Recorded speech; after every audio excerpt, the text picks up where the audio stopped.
To understand why toxic people rise, we must first ask, what is a limit? A limit is a boundary, a line etched in the sand of human behavior.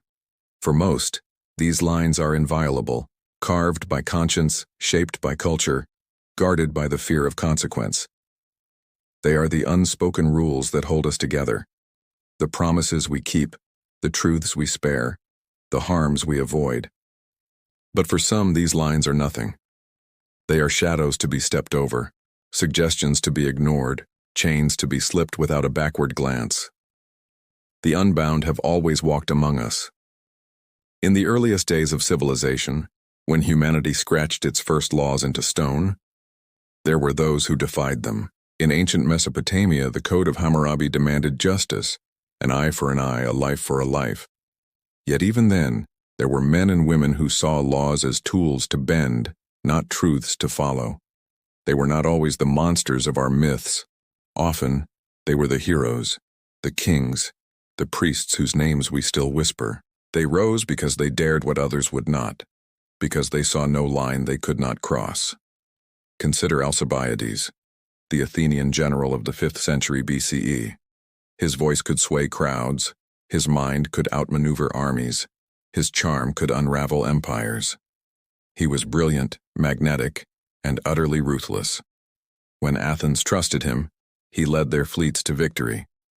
When they doubted him, he betrayed them, fleeing to their enemies in Sparta, then Persia, then back again. He switched allegiances as easily as cloaks, leaving trails of broken oaths and burning cities. His genius was undeniable, but so was his disregard for loyalty, for honor, for anything that bound others. Alcibiades was a man without limits, and history does not condemn him. It remembers him, crowns him, immortalizes his audacity. Why? Why do we let such figures rise?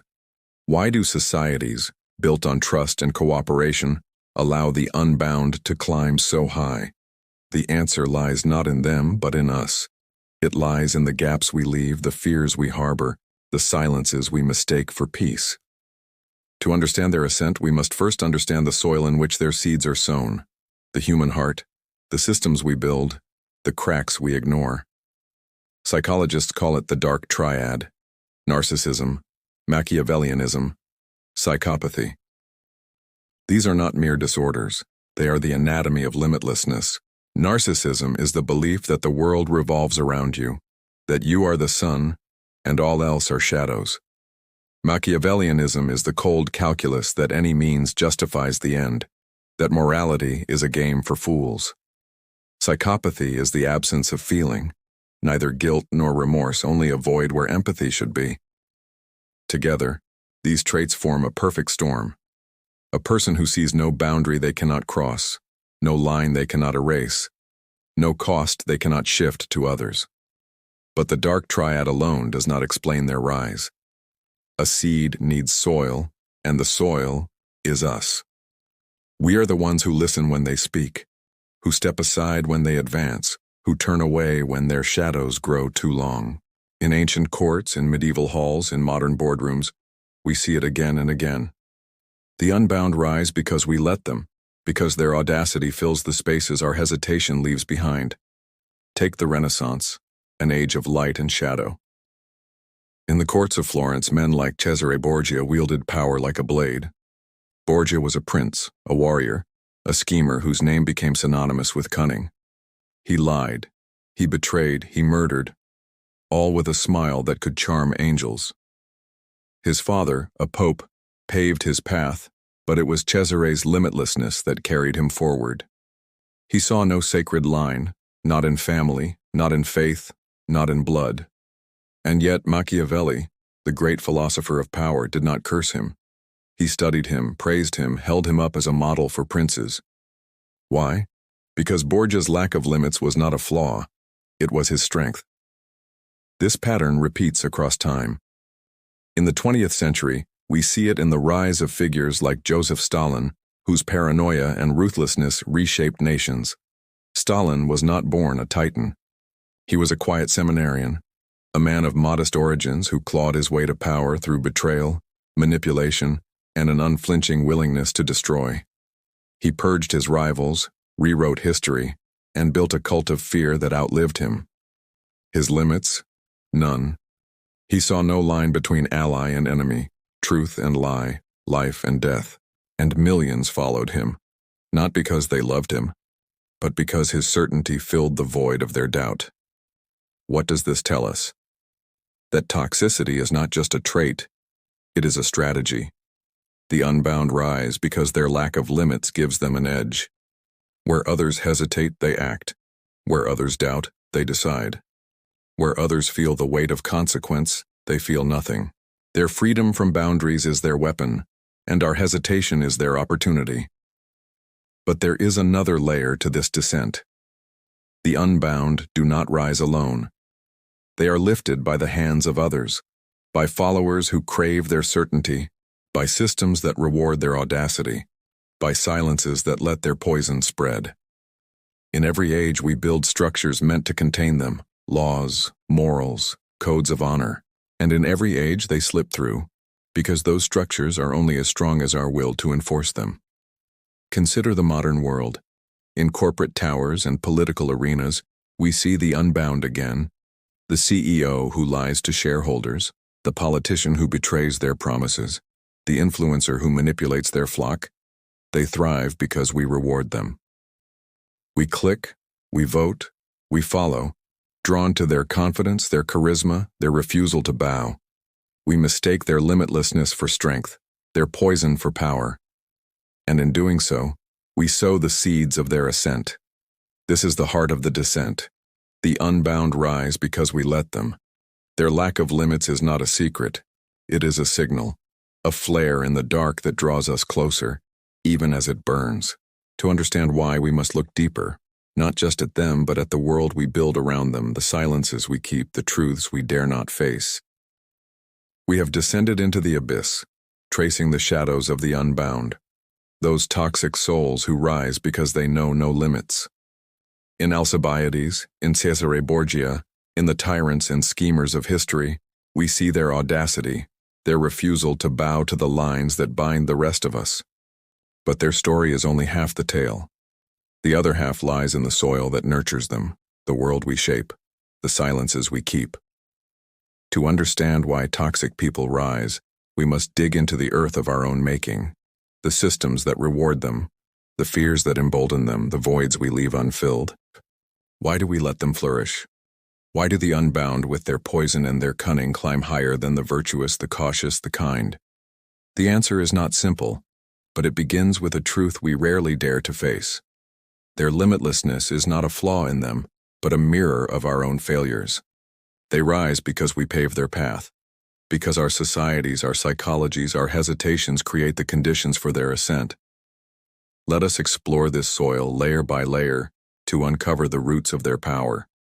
First, we turn to the science of the human mind, to the mechanisms that make the unbound so effective. Psychologists have long studied the dark triad, narcissism, Machiavellianism, psychopathy, not as mere pathologies, but as adaptations, strategies honed by evolution to exploit the world around them. Narcissism grants them an unshakable belief in their own supremacy, a conviction that drowns out doubt. They speak and we listen not because they are right, but because they are certain. Machiavellianism gives them the cunning to navigate any system, to bend rules to their will, to turn allies into pawns and enemies into tools. Psychopathy is their shield, a cold detachment that lets them act without the weight of guilt, without the pause of empathy. But these traits are not rare. Studies suggest that up to 1 in 5 people may exhibit elevated levels of dark triad traits, not enough to be labeled pathological, but enough to influence their actions. In boardrooms, in politics, in the quiet corners of our communities, they are not the exception. They are the shadow cast by the light of human ambition, and they thrive because their traits align with the systems we've built. Consider the corporate world, where ruthlessness is often cloaked as decisiveness, where charisma masks manipulation, where results matter more than methods.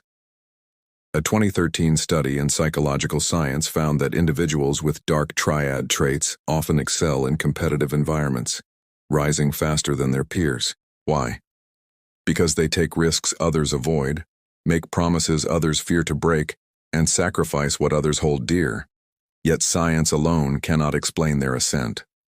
The soil is not just psychological, it is historical, cultural, even philosophical. Let us turn back to the past, to a lesser-known figure whose story illuminates the pattern. In the 17th century, a woman named Elizabeth Bathory, a Hungarian countess, carved her name into the annals of infamy. Known as the Blood Countess, she was accused of torturing and killing hundreds of young women, her power unchecked by the society around her. The truth of her crimes is debated. Some say the charges were exaggerated by rivals, others that her wealth and status shielded her for years. But what is undeniable is her limitlessness. Bathory saw no boundary in her desires, no restraint in her actions. She was not a madwoman, not a caricature of evil, but a product of a world that let her rise, a world where nobility granted impunity, where silence was currency, where power excused excess. Bathory's story is not unique. Across history, the unbound find fertile ground in systems that reward power over principle. In feudal courts and colonial empires, in the chaos of revolutions, they thrive where checks are weak and ambition is king. But what of today? In our modern age, with its laws and oversight, how do the unbound still climb? The answer lies in the gaps we leave, gaps in our attention, our accountability, our courage. Consider the phenomenon of the charismatic manipulator. In politics, we see them, leaders who promise salvation, who weave narratives of fear and hope, who bend truth to their will. They rise not because they are honest, but because they are compelling. In a 2018 study from the Journal of Personality and Social Psychology, researchers found that narcissistic leaders often gain trust by projecting confidence, even when their claims are false. We are drawn to their certainty, their boldness, their refusal to falter. And in that draw, we overlook their poison until it is too late. But the soil is not just systems or science, it is us. We, the silent, the hesitant, the hopeful, are the ones who let them rise. When we turn away from their lies, when we excuse their betrayals, when we follow their promises despite the warning signs, we till the earth for their ascent. This is the paradox of the unbound. Their power is not theirs alone. It is ours, given freely, or taken through our inaction. Let us pause on this thought, for it is unsettling. The unbound do not rise in a vacuum. They rise because we lift them, because we crave their certainty, because we fear the chaos of their absence. And in that fear, we find another layer of the soil, our own complicity, our own limits, our own shadows, We stand in the abyss, sifting through the soil that nurtures the unbound, those toxic souls who rise because they know no limits. We have seen the science of their minds, the dark triad that arms them with certainty, cunning, and coldness. We have traced their shadows through history, from Alcibiades to Elizabeth Bathory, where power rewarded their audacity. But the soil is deeper still, layered with our own choices, our own silences, our own yearning for something they seem to offer. The question presses harder now. Why do we not only allow the unbound to rise, but often lift them higher? Let us turn to the human heart, to the strange alchemy that draws us to their flame. Toxic individuals, with their narcissism and manipulation, possess a gift that is not theirs alone. It is ours, reflected back. They are charismatic, not in the shallow sense of charm, but in the way a storm is charismatic, undeniable, overwhelming, alive with a force that pulls us in. Their certainty is a beacon in a world of doubt. Their promises, however hollow, resonate in the hollows of our fears. We follow them not because we are fools, but because we are human, because we crave order, meaning someone to lead when the path grows dark. This allure is not new. In the 19th century, a figure like Napoleon Bonaparte embodied it. He was not a man of limits. He crowned himself emperor, redrew the map of Europe, and led armies to triumph and ruin with equal indifference. His charisma was a wildfire, consuming doubt, igniting loyalty, even among those who knew his flaws. He lied, he betrayed, he abandoned, yet millions followed. not because they were blind, but because his vision filled the void of their uncertainty. Napoleon's rise was not his alone. It was the work of a fractured France, a people weary of chaos, hungry for a savior who spoke with the voice of destiny. This pattern repeats, subtler but no less potent, in our modern world. Consider the rise of certain influencers, those digital demagogues who command millions with a smile and a promise. They are not emperors, not generals, but their power is no less real. They sell certainty, certainty of beauty, of success, of truth in a world drowning in questions. A 2020 study in social, psychological, and personality science found that individuals with narcissistic traits dominate online platforms. Their bold voices cutting through the noise. We click, we like, we share, not because we trust them, but because their confidence feels like truth. And in that act we hand them power, brick by brick, until their shadow looms larger than our own. But there is a deeper layer to this soil, one that unsettles us to name. It is complicity, not the complicity of malice, but of convenience, of fear, of the quiet choice to look away. The unbound rise because we let them, because stopping them demands more than we are often willing to give. To challenge a toxic leader, a manipulative colleague, a charismatic deceiver, requires courage. Courage to face conflict, to risk loss, to stand alone. And courage is scarce when the unbound wield fear as a weapon. They thrive in the silence of those who know better but say nothing, who see the poison but drink it anyway. History offers a chilling example in the Weimar Republic, where the seeds of toxicity grew unchecked. In the 1920s, Germany was a nation fractured by war, poverty, and doubt. Into this void stepped figures like Adolf Hitler, whose rise was not inevitable but enabled. He was not a man of limits. His rhetoric was venom, his promises were lies, his vision was a nightmare cloaked in hope. Yet he rose because enough turned away, because politicians compromised, because citizens followed, because silence became assent. The unbound do not seize power alone. They are given it piece by those who choose not to act. This is the philosophical wound we must probe. What does it mean to live in a world where the unbound thrive? Are we in our hesitation as limitless as they? Or are we bound by something they lack, a conscience, a fear, a hope that keeps us from their path? The unbound rise because they exploit our limits, because they know we will pause where they will not. They know we will weigh the cost of resistance, while they weigh nothing but their own desire. And yet, there is beauty in this darkness, a strange irony that lingers like a half-remembered dream. The unbound in their limitlessness reveal our own boundaries. They show us what we will not do, what we will not become. In their ascent, we see the lines we draw, the fragile, flawed, but vital lines that make us human. To explore their rise is to explore ourselves, to ask what we value, what we fear, what we are willing to sacrifice to keep the abyss at bay. We have descended into the abyss, explored its depths, and sifted through the soil that nurtures the unbound. Those toxic souls who rise because they know no limits. From Alcibiades to Ivan the Terrible, from corporate titans to digital demagogues, we have seen their audacity, their charisma, their narratives that bend the world to their will. We have faced our complicity, our system's flaws, our collective hunger for certainty that lifts them to power.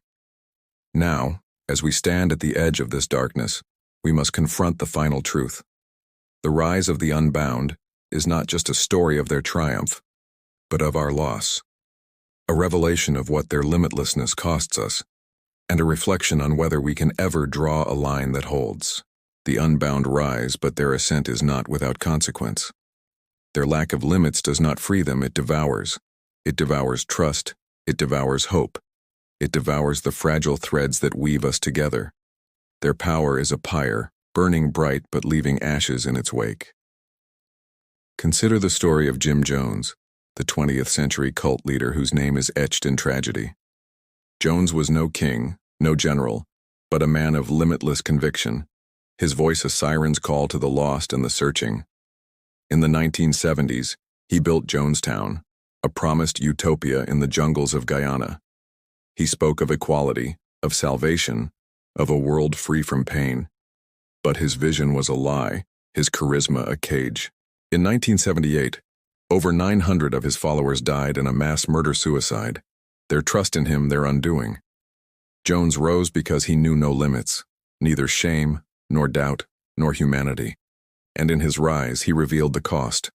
A community shattered, lives extinguished, a dream turned to dust. This is the revelation of the unbound. Their power is not creation, but destruction. They build empires, but those empires crumble. They weave stories, but those stories unravel. They promise salvation, but deliver only ruin. In their limitlessness, they expose the fragility of what we hold dear, the trust that binds us, the hope that sustains us, the lines that define us. And yet we let them rise again and again because their audacity fills the voids we fear to face. The cost is not just theirs, it is ours, paid in the currency of broken societies, eroded truths, and silenced voices. But the revelation goes deeper, into the heart of what it means to be human. The unbound are not anomalies. They are us, unshackled. They are what we might become if we cast off our limits, our conscience, our empathy, our fear of consequence. In their rise, we see the shadow of our own potential, the temptation to step beyond the lines that bind us. The philosopher Søren Kierkegaard wrote of the dizziness of freedom, the terror and allure of a life without boundaries. The unbound embrace that dizziness, leaping into the abyss where we hesitate. Their rise forces us to ask, are we bound by weakness or by strength? Is our refusal to cross their lines a failure or a triumph? This question lingers unresolved because the unbound are not a problem to be solved. They are a mirror to be faced. Some argue they can be stopped, that we can build systems strong enough, lines clear enough to hold them back. The Enlightenment dreamed of such systems, constitutions, laws, checks on power. Yet history shows us the limits of these dreams. The unbound slip through, their cunning sharper than our rules, their audacity bolder than our resolve. Others argue they are inevitable, a shadow cast by human nature itself. In every society, in every age, they rise because we are human, because we doubt, because we fear, because we long for something more. In our modern world, this tension is sharper than ever. The unbound thrive in the chaos of our digital age, where information is a storm and attention is a throne. They are the voices that dominate our screens, the leaders who promise to remake the world, the influencers who sell us certainty in a world of doubt. A 2024 study from Stanford University found that toxic personalities, those with high dark triad traits, gain disproportionate influence online, their divisive rhetoric amplifying division. We click, we share, we argue, and in doing so, we build their empires, brick by digital brick. The cost is clear: a fractured society, a truth drowned in noise, a trust that may never return. Yet there is a strange beauty in this darkness, a poetic truth that lingers like a half-heard whisper. The unbound, in their limitlessness, show us the edges of our own humanity. They reveal the lines we draw, not perfect, not unbreakable, but vital. In their destruction, we see what we must protect: the fragile bonds of community, the quiet strength of empathy, the courage to say, no further. Their rise is a warning, a call to rebuild the lines they erase, to face the abyss without falling in. And so we stand at the precipice, gazing into the abyss that gazes back. The unbound will rise, as they always have, because their limitlessness is a force we cannot fully tame. But their rise is not the end of the story. It is the beginning of ours. We are the ones who draw the lines, who choose to resist, who decide what we will become. The question remains open and unresolved. Can we break the cycle of their ascent? Can we build a world where the unbound are not lifted, but held to account? Or will we, in our silence, in our fear, in our hunger for their certainty, let them rise again? What do you think lies beyond the abyss? What lines would you draw to hold back the unbound? Share your thoughts in the comments and let us know. Are we doomed to repeat this dance, or can we forge a different path?